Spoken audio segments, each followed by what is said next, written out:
Meski pernikahan di bawah umur memiliki banyak dampak negatif, nyatanya pernikahan anak marak terjadi di Indonesia. Indonesia menjadi negara kedua dengan jumlah pernikahan anak tertinggi di kawasan Asia Tenggara.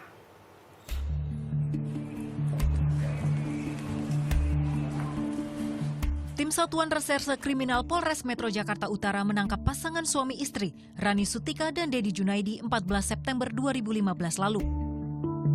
Pasutri ini diduga menjual anak kandung mereka yang berusia 1 bulan seharga 7 juta rupiah.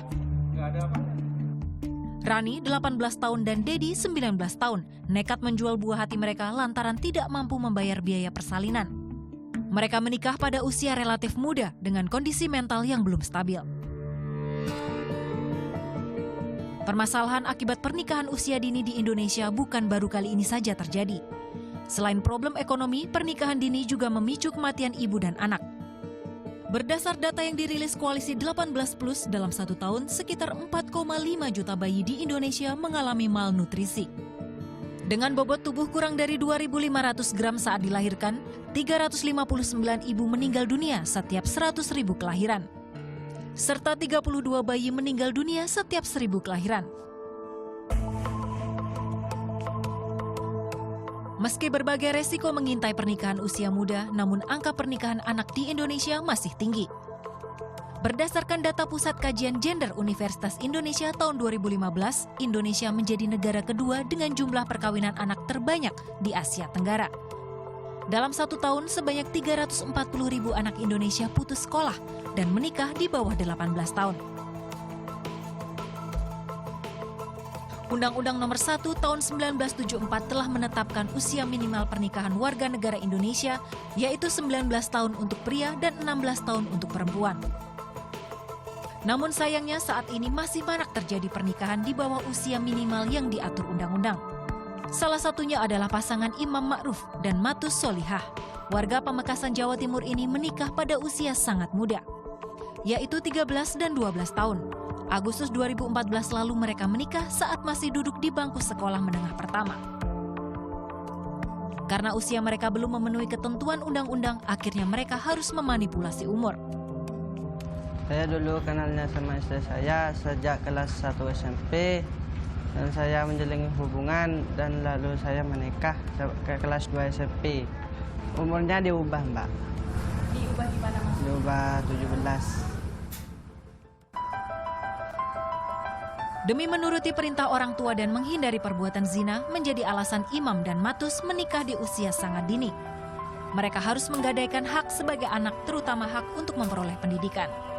Setelah menikah, Imam dan Matus memutuskan berhenti sekolah.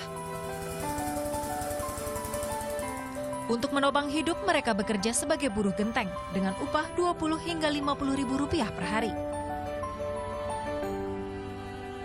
Imam dan Matus hanyalah satu contoh bahwa pernikahan dini seolah telah menjadi tradisi di sebagian besar wilayah Nusantara. Jadi seseorang yang melakukan perkawinan itu, kata Rasul, sudah menyelamatkan separuh dari agamanya, nisfuddin. Karena itu maka seorang tua akan merasa resah apabila anak gadisnya sampai usia agak tua masih tetap lajang misalnya. Demi menikah di usia dini, masyarakat bahkan harus melanggar konstitusi bahkan agama. Mulai dari maraknya pernikahan bawah tangan sampai pemanipulasian usia.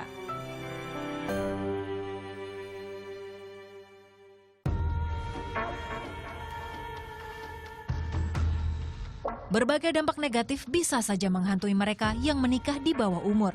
Selain kondisi psikis dan ekonomi yang belum siap, risiko kesehatan juga turut menjadi masalah. Ada risiko terkena penyakit kelamin, ya, dan itu juga pada akhirnya akan mempengaruhi kehamilan dia. Kita lihat pada golongan usia di bawah 20 tahun hamil, itu biasanya kejadian preeklamsi itu lebih tinggi. Nah, kemudian kedua juga dia cenderung melahirkan bayi yang dengan berat badan yang kurang, ya, di bawah 2,5 kilo.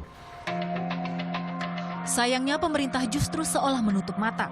Mahkamah Konstitusi bahkan menolak uji materi tentang undang-undang pernikahan yang sudah ada. Secara tidak langsung, pemerintah bahkan melegalkan pernikahan di bawah umur melalui Undang-Undang Nomor 1 Tahun 1974 Pasal 7 Ayat 2.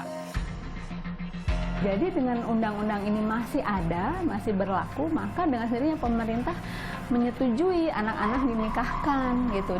Dan pemerintah dengan sendirinya tidak melindungi anak-anak karena dia tidak, dengan adanya pasal ini pemerintah juga menunjukkan tidak ingin memenuhi hak-hak anak gitu kan. Dengan adanya pasal ini lalu digunakan oleh masyarakat untuk menikahkan anak-anak, maka dengan sendirinya hak anak-anak terabaikan.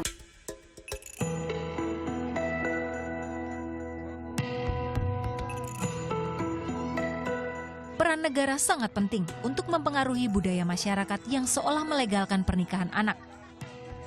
Aturan hukum Indonesia harus berpihak pada pemenuhan hak anak, terutama hak memperoleh pendidikan.